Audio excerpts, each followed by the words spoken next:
This podcast may contain discussions of graphic violence, unsettling themes, supernatural phenomena, and other topics that some listeners may find disturbing or triggering. Listener discretion is advised. This podcast is intended for entertainment purposes only. The opinions expressed are simply those of the individual hosts and do not represent the profession of psychology or constitute professional advice. Hello and welcome to the Secret Passage podcast, where we explore all things bizarre, supernatural, true crime, and just plain peculiar. I am Dana Vespoli. I'm Shannon Rogers. And welcome. This is our maiden voyage. This is our very first podcast episode. So with that, I'm going to introduce myself. I am Dana Vespoli. I am a pornographer. I've been in the adult industry for a little over 20 years as a performer, director, producer, and writer. I'm Shannon Rogers, and I am a psychotherapist in California. I have a private practice where I work with adult individuals. Yeah, glad to be here. Yes, and for anybody who might be curious, Shannon and I have been friends for well over, I would say, close to 30 years, right? Yeah. Yeah, like in the early 20s. Yes. Met in the Bay Area where I used to live and lost touch as it happens, moved to Los Angeles and doing different stuff. And then we reconnected a couple years ago. We had been friends a little bit longer via Facebook and stuff, kind of kept up with each other. But we really reconnected and realized that we had all kinds of shared interests and things that we wanted to discuss further, and realized that a lot of our interests are your interests as well, to people listening that are kind of fascinated by and want to better understand the kind of strange and bizarre things that life throws at us or that we observe. So that is what brings us here. Yeah, I think that's how we initially really connected, was over true crime. You gave me John Douglas's Mindhunter. You taught me how to run. You're the person who taught me how to run, which I still do. And I have this memory that just came to mind of you being at my house. I think it was when you were dancing at Mitchell Brothers. Yeah. And we stayed up one night watching Session 9. Oh my God. Yeah. That apartment was so cool in Oakland. I love that. Yeah. It was a nice one. And it's funny because I think back on like what the rents were. Well, I had like really incredible rent forever. Mine was $390 a month. Yeah. For that place? Yes. And they eventually went up to $525. So Tim and I were living in that place, splitting $525 a month for, I know. Incredible. Yeah. That is incredible. God, I remember when my friend and I were splitting a place near Lakeshore, and it was $700. So we were each like $350, and I just remember back then I was like, "This is outrageous." Yeah. Now it's like $3,000 a month. Yeah. Exactly. It's crazy.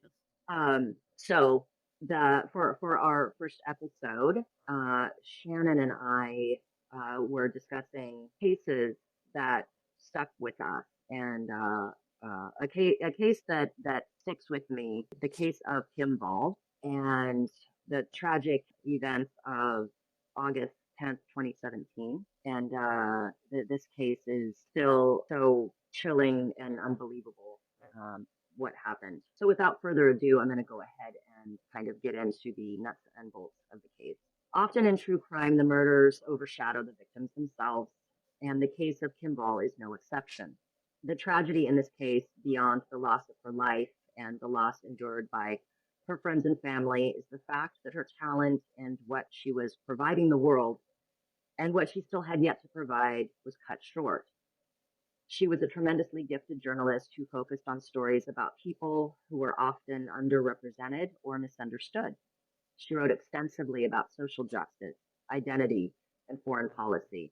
She covered everything from furries to how Cubans deliver culture without internet. Katerina Medici, her friend and fellow reporter, writes, "In February 2015, we were on our first assignment for The Guardian, U.S. in Gibsonton, Florida, known as the town where American freaks went to die. About 12 miles south of Tampa, the carnival capital was founded by a man called the Giant. He was over 8 feet tall, and his wife, the half woman, she was just over 2 feet tall. By the 1960s, it was home to hundreds of self-defined human oddities: the monkey girl, the fat lady, the penguin boy, everyone who had run away with the circus. For those who didn't quite fit elsewhere, Kim wrote, Gibsonton was a utopia.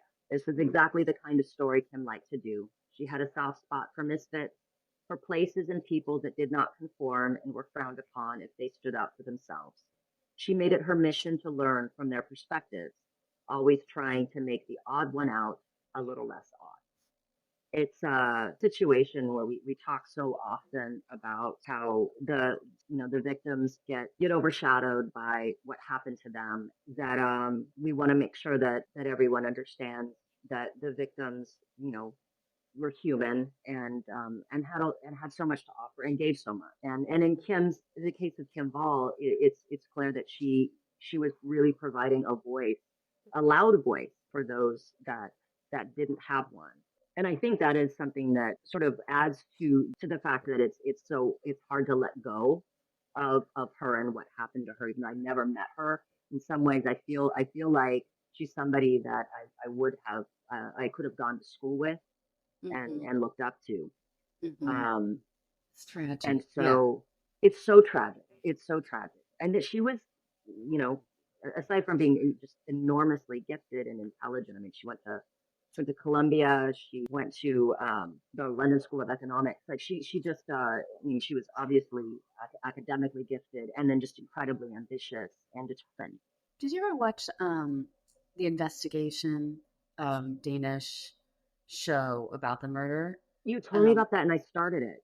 yeah, it's so good. There's this quote in there that just kind of captures it. So Jens, the one who's heading up the investigation, he's talking, I think, to her dad in the show, and he says something like, "She did nothing wrong. She was just curious, trusting, happy, and brave. She was exactly as we want our children to be." And I think that's what it adds to this sense of like real loss, that Yeah, for all of us that she, had to go out this way. yeah. Mm-hmm. Yeah, and I mean we'll get to it, but Mm-hmm. it is that there is this kind of irony to how she would go into these dangerous places. And as a journalist, there's an understanding. She's a public servant. She's going in there to gather as much information as possible and to report it out. And there's a level of recognition that what you're doing comes with so much risk. But I mean, Yeah. this is somebody that would just go into these dangerous areas. And then this particular evening was a situation that really just seemed so mild. Like, I'm going to go talk to this inventor guy real quick. You know, Mm-hmm. yes, we're doing this party. I'm going to go and do this thing really fast. Just get this story going because I'm excited about it. I've been wanting to talk to him for a while, and then come back, and it's in the incredibly safe city, and that it was so unexpected, Yeah. Yeah. in a lot of ways. But continuing on with a little bit more about Kim, she was born March 23rd, 1987, in Trelleborg, Sweden, to journalist parents. She was very close with her parents and her younger brother, and remained tight with them until she died on August 10th, 2017, in Kogabud, Denmark.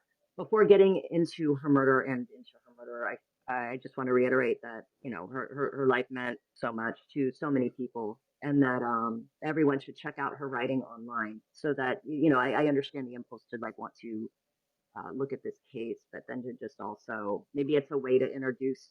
It might be this. It's unfortunate that this is, I think, the first thing that comes to mind for a lot of people. But if it can lead anyone to just go check out some of her writing, it's pretty amazing. And I'll include we'll have the website in the show notes along with all of our kind of resources for more Oh, yeah. information. Also, Chubby, Um, people say the mom and dad's book about her is really, really moving. So that's another thing people could check out. Yeah. So Mm. yeah, we'll make a point of adding that. Yeah, there's a website you can go to. You can donate to a foundation in her memory, and it actually provides links to her writing. Um, so then, getting into the evening of the events, on August 10th, 2017, Kim and her partner Ola Stoby were getting ready to host a going away party since they were preparing to move to China. Before the party started, Kim received a text message from Peter Madsen, a Danish entrepreneur whom she'd reached out to earlier in the year about doing an interview for Wired magazine. Peter invited her aboard his submarine, UC-3 Nautilus, to do the interview and go for a ride.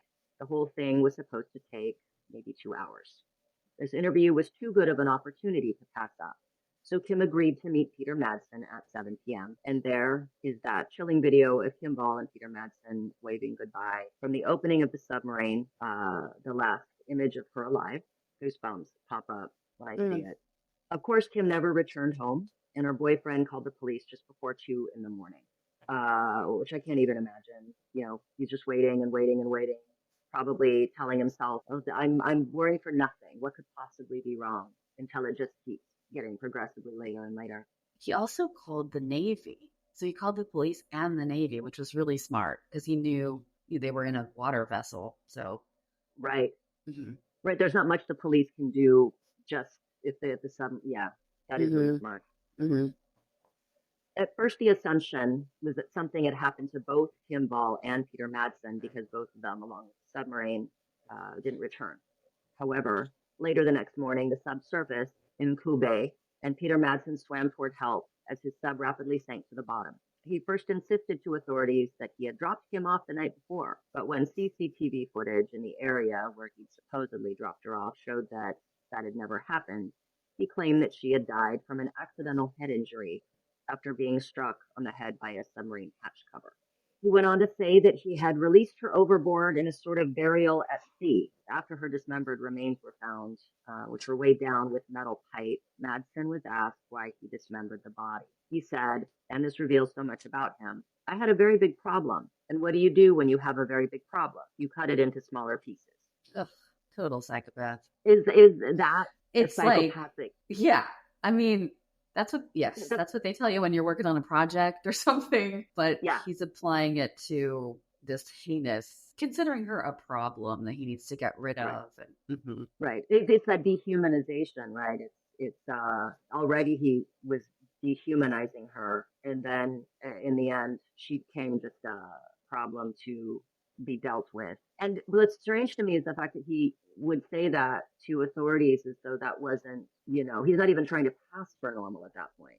No, it's so cold and calculating and strange, and just, I mean, everybody's radar was going off, I think, in that at that time, and it was just a matter of finding evidence, I think, to make sure they could prosecute him. The fact that he could shift his lies too so quickly, given as information kind of rolled out during the investigation. Once Kim Ball's head was found, it was discovered that there was absolutely no indication that she'd been struck on the head. Madsen's story then became that she died of carbon monoxide poisoning, but examination of Kim Ball's lungs did not show evidence of poisonous gas.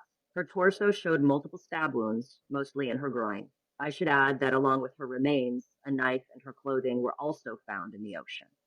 Investigators discovered a cornucopia of torture images and videos on Madsen's hard drive, women being tortured and beheaded, and his top 3 porn search words were girl, throat, and pain. Apparently, investigators assumed these tortures, murders, and beheadings found on the drive were real. And I'm not sure if Madsen found these on the dark web, but where in the fuck were these things happening?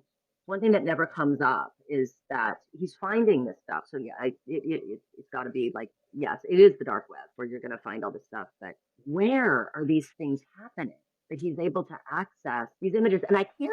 No. Well, I mean, maybe it just requires. Maybe I just wasn't looking in the correct places. But did anyone ever go find what the source was of these images? I don't know. I everything I've heard. So the last video that he watched before he took off with her, they did that forensic evaluation of his computer, so they could tell what he watched. I think it was the night before. The video was titled "Young Woman in Pain as She's Slowly Beheaded with a Small Knife," and I think that was on his hard drive. I think it was not something that they linked to, so he had downloaded it from somewhere. But yeah, definitely had to be dark web or these chat rooms where people share that kind of content. But no, I haven't heard about the sources. Right. It's hard to trace. I think that's the whole point. Then he threw his colleagues under the bus, though, because they found this stuff on his work computer and then he denied it and basically, was saying that maybe somebody else in the office was. Yeah. Right. And yeah, that's exactly what happened. He's like, no, someone else in the workshop must have been looking because everyone had access. Those poor people were really working hard for him in the workshop and putting up all kinds of his outbursts and everything. They trusted him and they liked him, and they were filming that documentary Into the Deep as this was unfolding. And you kind of see in that documentary how it dawns on them slowly, what he's been up to. I mean, my sense was they felt really betrayed. No, the way that documentary is presented too, it opens with him missing, and they're all worried, and they're so worried, and they're so relieved when he's found okay. And then it is that reckoning that they all have of like, who are we working for, and who are we working with, and sacrificing a lot of their own brain power, time, energy, and everything to help him fulfill this dream of building a rocket and doing all of these things. And then in the end, he would have been perfectly happy to pin it all on one of them. Continuing on, between the autopsy, the state of the interior of the submarine, with the sharpened screwdriver and various other items that indicated binding and torture, and traces of semen found in the underwear he was wearing during the ordeal, Madsen was charged with rape and murder, and later convicted and sentenced to life in prison for the premeditated murder of Kimball, aggravated sexual assault, and desecration of a corpse. In a television documentary released in 2020, Madsen finally admitted to the crimes. In an interview with Christian Linneman, he is asked whether or not he killed Kimball, and he answers yes. He goes on to say, "It's my fault she died, and it's my fault because I committed the crime. It's all my fault. There is only one who is guilty, and that is me." So maybe this is because he realized he was never going to be granted parole. So why not just, He was the only possible person who could have done it. So there was no way out for him at that point. I think that's probably it. And also maybe because, well, he can no longer go on being an inventor, so might as well be the famous killer. Do you think that there was some, like, a narcissistic kind of impetus to the confession, or to finally admitting it? Yeah, something. I don't know if, he was kind of functional, like he could have relationships. He had falling outs with people, and he acted like a child, and he was angry and stuff like that. But, he kind of passed for normal in a way, like how Ted Bundy kind of passed for normal, like went to college. And so there might be some part of him that is, that's certainly what he said, did not express remorse at all. Right. I don't know. Part of it to me is, can I get attention? I'll get more attention if I'm talking. And he didn't necessarily give people, it was so cryptic what he said. But I think attention. He wants attention. There's no way out. Everybody knows he lied because there was no head injury. There was, the dogs found her body part. There's no way out for him. So I think to keep himself relevant maybe. And although, I can't help but think that. Mm-hmm.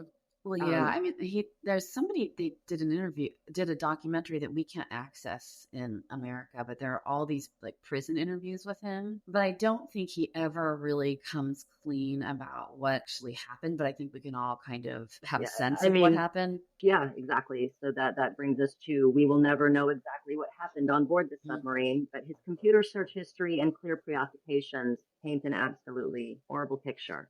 I think that's the other thing. And when we were talking yesterday about that, a lot of what also just adds to we don't know. We don't know what exactly happened, and all the kind of clues that we have to what could have happened, what probably happened, are incredibly upsetting. Mm-hmm. But one of the things that I think about, thinking about the fact that Kimball was so incredibly brave, that she was a journalist with so much integrity, and that on board that submarine, no matter how anything went down, I just think that she, again, understood, as a journalist who has gone into dangerous places, recognizing what sort of risks there are.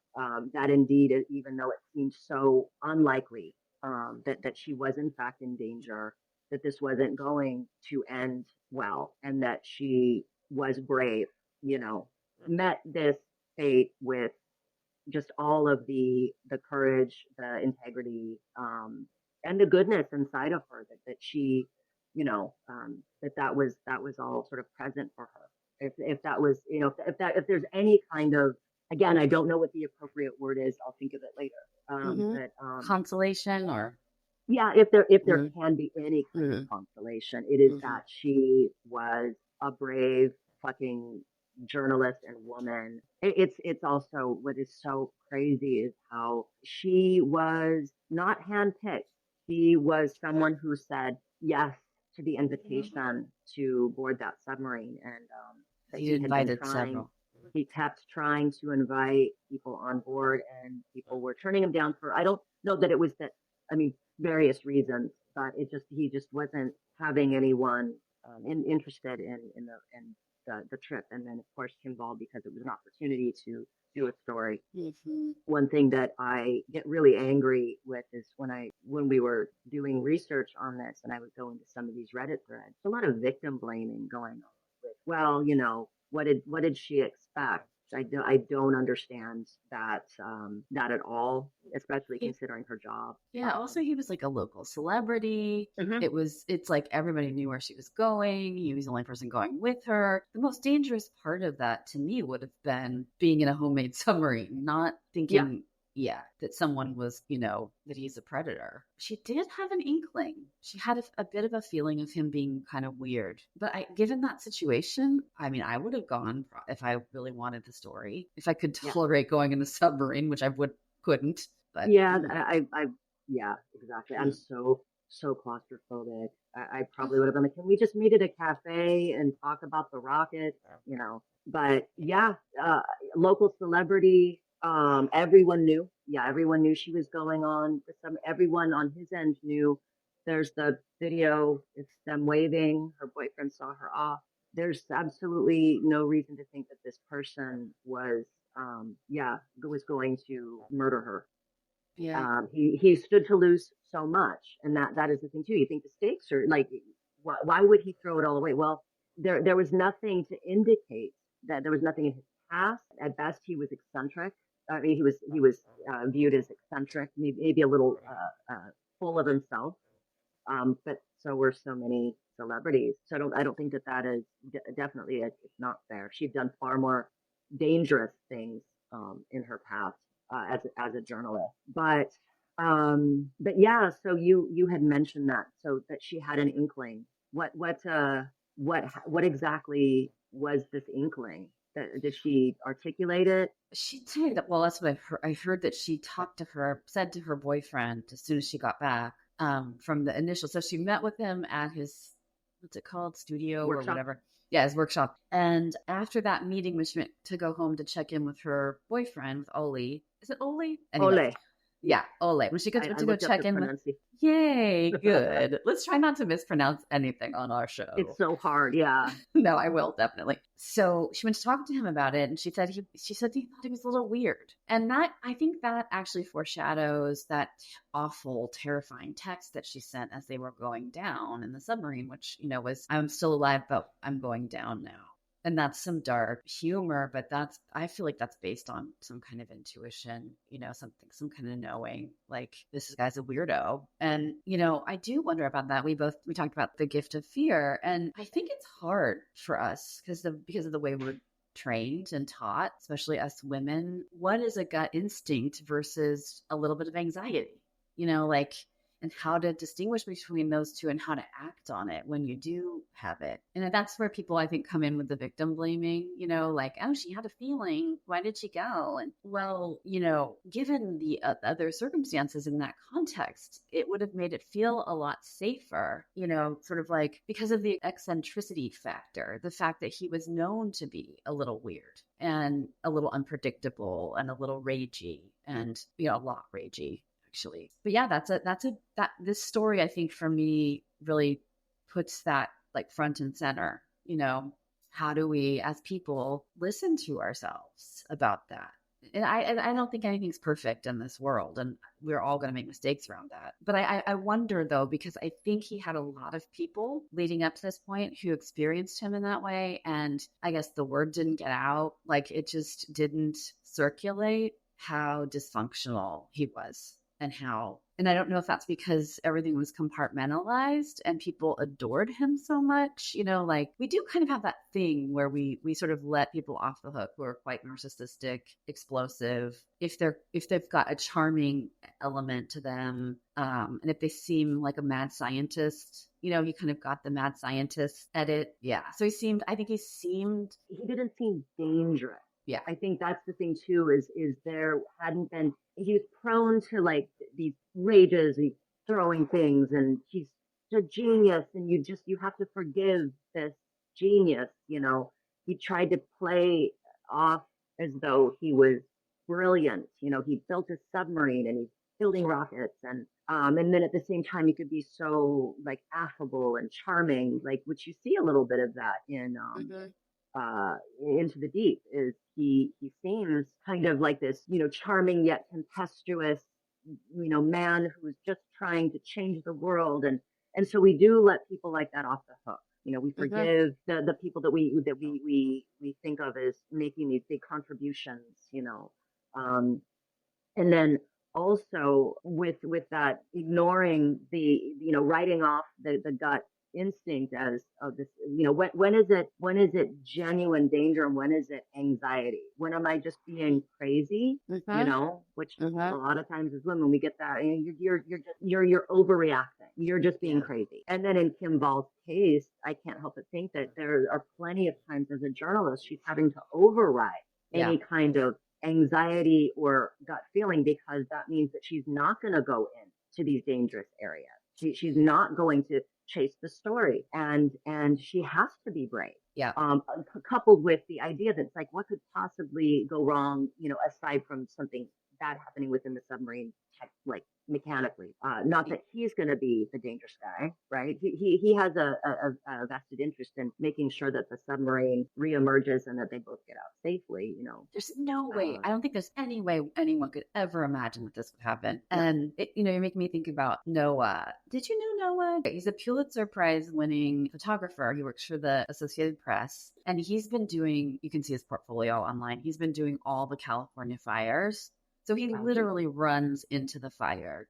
And I think that's what she did. It's like you're trained to override seeing a danger cue. You might get a lot of danger cues, but you're in the field and you're like going, like for me, a submarine is a danger cue. I'm like, I don't want to go into this tiny room under the ocean, especially because it was homemade. She had to push through that because that's what her job required of her. And there was probably also the thrill of the chase of like getting that interview, landing that really, and that is so appetitive for us. Like that is so motivating to kind of like move toward. I was going to say, you've got to, for the sake of the project, for the sake of the story, it's that having to move past that fear. And thinking he's a little weird is probably low on the scale of other things that she had confronted, which were very clear dangers. She had been trying for a while to get this story. Yes, so, she reached out to him like multiple times. He didn't respond. And then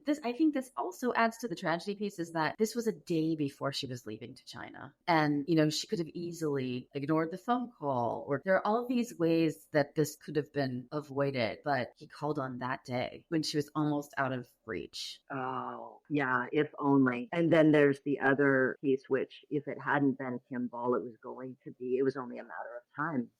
He kept pushing and pushing and asking.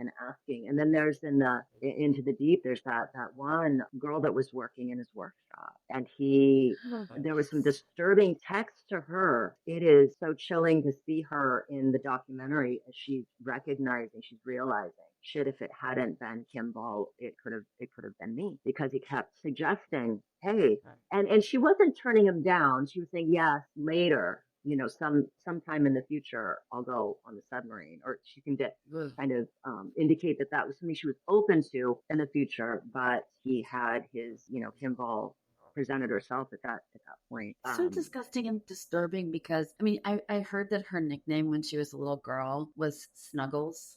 And it's just I know. It's just and she had so much love in her life and she was such a like a kid who had good parents, who Yeah. traveled the world and who was curious about the world. And he's just this like he had a serious trauma history with his father who was a raging narcissist psychopath probably himself. And he's just he's like a smart dumb person. Like what kind of dumb is gonna make I mean I guess it's impulse. It's like impulsive what he did. Because there was no way he was getting away with that. And that's just like what a dumb person does. He just sort of threw everything away for this impulse. And he didn't even plan it well. He didn't think about there would be cameras where he said he dropped her off, that people would be able to trace the tides and find her body potentially, that they could go do a forensic investigation, even if he didn't even think about those things. And he's just such a he's also just a cheesy, dorky person. Like he called himself an inventorpreneur. He just is this little.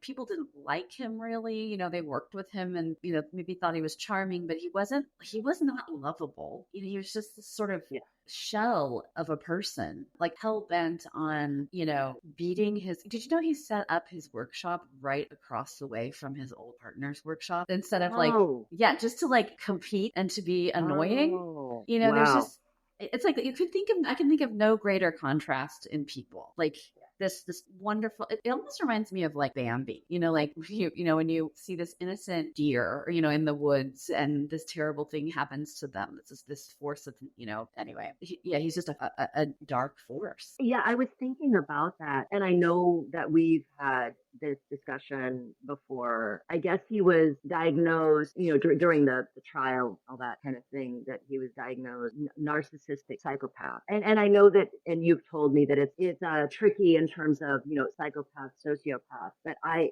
was under the impression that just with how disorganized this whole thing was and the way that he was prone to impulsivity and outbursts, that he seemed more like a sociopath than a psychopath.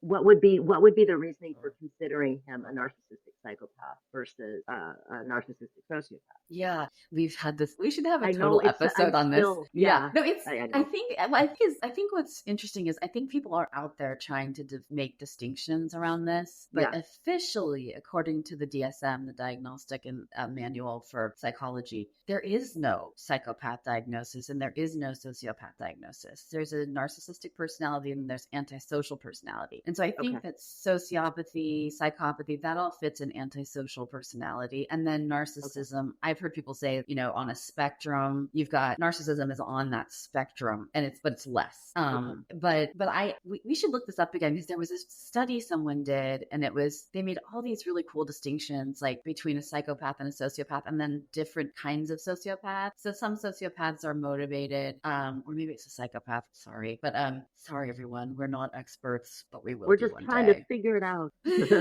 We're just trying to. But so, moving. So you can be motivated by personal gain, or you can just be like, slash them up. Like I'm just a sociopath that gets off on, raping people and stabbing them. I mean, he certainly used her as an object in his sexual fantasy. All of this was so he could get off. But I think also it was related to tensions that were ratcheting up in his own life and feeling like a failure. And also people anger toward his mother who left him, took his two brothers and left him with his abusive father. And it's like there's a lot in there that could have motivated it, but there was a definite psychosexual piece of like power, control, rage, feeling small, feeling like a failure. And needing to be bigger than and to dominate something or someone. Yeah, and seeing that person as an object, as a means to an end to your own sexual gratification, which is just so disturbing, and not seeing her humanity at all, feeling entitled to do that. It's hard for people, normies like us who don't have that psychology, to really understand how someone can divorce themselves from their humanity to that degree and how they fundamentally see other people in a very different way than we do. Like other people are like a part of their movie. It was interesting, and I'm pretty sure I saw this, and then you brought it up when we were discussing this earlier. Wasn't he like really preoccupied with his cat? He was like Oh. concerned about his cat. He was like, that's all that he seemed to care about. Like once he was, I think, Oh, taken into yes. custody. And then Yes. he also, in addition to looking up these horrible torture images of women, you told me he also there was a search under cute kitten. Yes. What in the what is that about? It's like The Split, like if you think of like Norman Bates or something, Yeah. right? Like there is a side of him that can love and care for, but I mean, what might he have been capable of doing to that cat? I don't know. Yeah, we don't know. But that he can feel to a certain degree some sort of attachment and connection to a non-human animal, but then treat a human animal as like livestock, that he could Sure. just you mentioned this yesterday about the third person, talking to himself in the third person, and that makes me think of this too. Like, when he talks about himself, Peter would do this, if Peter doesn't do that. Yeah, that's right. When he was being interviewed, you see it in the Into the Deep documentary when the documentary, when they're filming him and he's discussing and he starts talking about himself in the third person. And I thought I wasn't sure what that was sort of indicating, the way that his self-perception, or if he was not dissociating, but seeing himself as two sides of something. If he became something else, looking up these images of torture, of what he did to involve, and then the other side, which was working amicably alongside the people in his workshop, maybe his relationship to cat, and thinking that cats are cute, or if it's just really specifically women that he took issue with, that he felt these horrible feelings towards. I mean, I know that he was angry with his partner, his former business partner, but he wasn't trying to kill his business partner, and he didn't have fantasy. I mean, there was no indication anyway on his hard drive and in any of stuff that they recovered that there, it seemed like a lot of his hatred and all of his like ire was directed towards women, and only women. And he was really interested in impaling, like he was fixated on impalement, and I think that's so interesting because it's like such a violent. I think about his mother and her abandonment of him, and like that's like the birth canal. That's like and I think he also had a fascination with Vlad the Impaler, if I'm not wrong, but I don't remember where I heard that. You can fact check us if you would like, people. Look that up and let us know if he had a thing, if he was interested in Vlad the Impaler. And you had mentioned yesterday, I think it was, like, of course, you can't get away from the phallic imagery of impalement, and then the shaped submarine and a rocket. And a rocket. Yeah. Like, does it get more phallic than that? Phallic, and also just like instruments of violence, really. I mean, well, a submarine is not penetration, but it's penetration of the ocean. The ocean is often seen in female terms. Am I making that up, or is the ocean seen in female terms? Definitely. I mean, it's like the mysterious. He wants to transcend this space and penetrate like worlds that are uninhabited, like the sky, like or like space and the ocean. And with his phallic poker, he's gonna poke his way into the sky. And I think that the ocean is often thought of the unconscious, the femininity, the depth. If you think about genitalia, like a penis is just hanging out there wide open. A vagina is much more like a secret passage. It's much more mysterious and internal, and you can't see it really until you're and it is wanting to conquer the ocean, wanting to conquer space, and then of course with any kind of impalement, that's also a form of conquering battle, doing battle. So I mean, that is a lot to think about. And it's truly it's truly on all these levels so terrifying and gruesome. Including, like, how does a 5-year-old child grow into that? Like, if you think about how we're contextual, and like how, like, in certain contexts, he was like fine. He could function. He had a wife. And then they have this other context where all these pressures come to bear on him, and something slips, something happens, and he, does this thing. It was like that was his best move in the moment, to like act out this sexual fantasy and blow up his life. And it's like, how does a person get that? A child, an innocent child to this, which is so fascinating to me and compelling. Like, I mean, he had a ton of trauma. He, lost his mother at an early age. His father was brutal. He was also spoiled, I think. I think he was also like indulged in some ways. Dad was an Well, it alcoholic. wasn't he was the one that was not abused. Like, wasn't that the thing, that he was like his father's favorite in Well, some his ways, and that's why the mother was that? Yeah, well, he was blood. So his father and his mother, he's the only child between them. And then her kids I came see. from a previous marriage. And so Previous. he would beat Okay. them up. So he would beat those Okay. kids up. But he was on record as saying that his father was like SS, like soldier. Like he was just a Nazi. His dad was also fascinated with Nazis in World War II. So you can imagine just kind of like, there's no way he was spared, in my opinion. I'm Right. sure he was totally brutalized. For sure. He had to Mm-hmm. have been. Mm-hmm.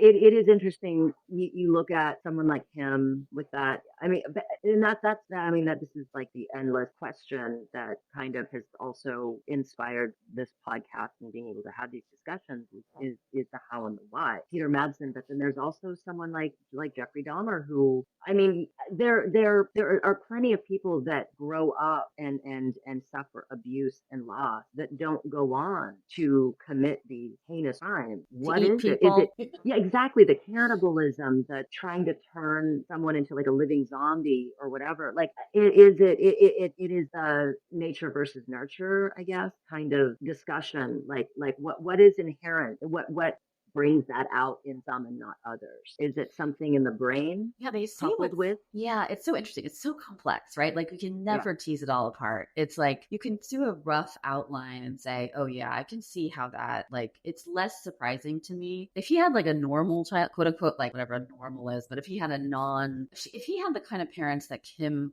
had, that would not make sense to me. sure. Unless there were other factors that kind of, but I think he maybe, I mean, who can't think of anybody offhand, but there must be people out there who, had it relatively easy in terms of trauma, but who went on to do very heinous, terrible things. But you see more often, like in these kinds of cases, just what a sad, terrible childhood these people had, and how maybe they didn't have like the skills that other people had to find some other, inputs in their lives that could have mitigated some of the trauma. Like, seems like Jeffrey Dahmer was word. He did have Yeah. friends, but Yeah. he didn't have, like, if he had been able to go to school and be charming and popular and have girlfriends and have another family he was close to that could have given him some sense of like love and belonging, and that it might have mitigated some of this. But yeah, I don't know, it's some combination of nature and nurture and context, and I do think, in our population, I've read that it makes sense that, like, I think it's like 3% of people are psychopaths.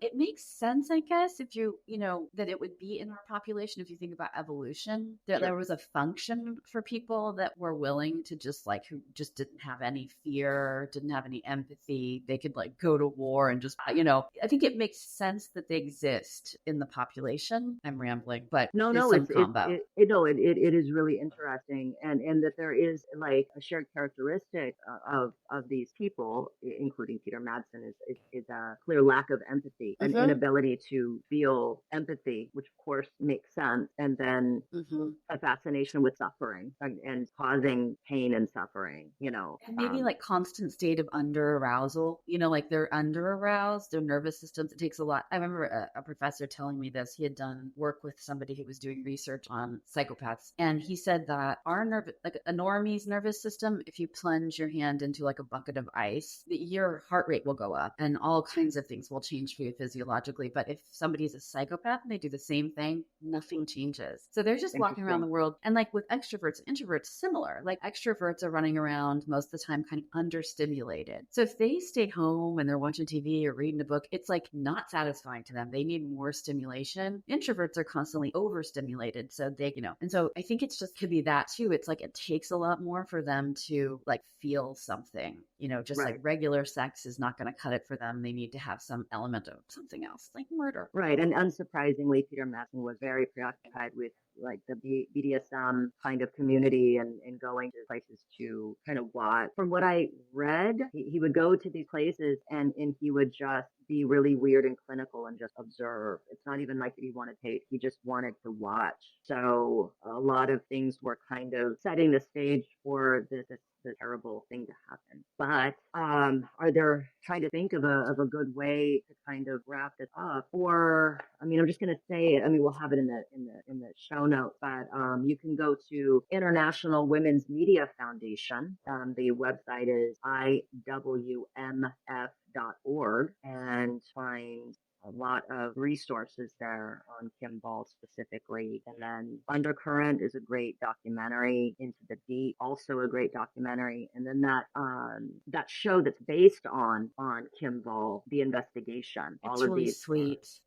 It's really good. It really shows, I mean, more than anything I've ever seen or read, it really drives home the experience of her parents and of the investigator and all the people who participated in the investigation who cared so much about finding her so they could put him away, and worked so hard and did all like tons of dives over and over again where they weren't finding anything. And then just the parents' experience of having like her being found piece by piece by piece, and how brave and kind they were, and the relationship between them and the lead investigator. It's just really, really solid. And it definitely sticks very closely to the actual facts of the case. And they worked really closely with the investigators when they made it. Almost feels like a documentary, but it's not. It's really good. Yeah. So those things. And we also did The Gift of Fear, which is a great book for anyone who hasn't read it, by Gavin de Becker. It's a very reassuring book as well. I remember it. I mean, aside from it, letting you know that to follow your instincts, I think he explained how to do that, and also how, I mean, I think it's still relevant today. I know it came out in the 90s. I don't know if he's had like a reissue of it, but I mean, I think it still stands when he talks about a lot of things statistically, what is actually dangerous, what tends to not be as dangerous. That's where it's really reassuring. Yes. Yeah. It's just really good to remember, like, that we have this system that tells us, some of us who have trauma in our history have a very hyperactive amygdala and nervous system, and there are a lot of danger cues out in the world. But for all of us, like, to pay attention to the danger cues, and don't be worried about looking weird. Like, just don't get on the elevator with that weird guy. Like, yeah. It's okay to say no if someone's offering, hey, let me help you carry your groceries inside. I remember he gives that as an example, like things to pay attention to. And he's like, especially as women, when the guy's insisting, there's that thing, oh, I need to be polite, I need to be nice. Like, no, if he's being pushy, that's not a good sign. If he's like, no, don't be silly, let me help you carry those groceries in. And be silly, but stay alive. Yeah, stay alive, be silly. Like there's a lot of just good advice.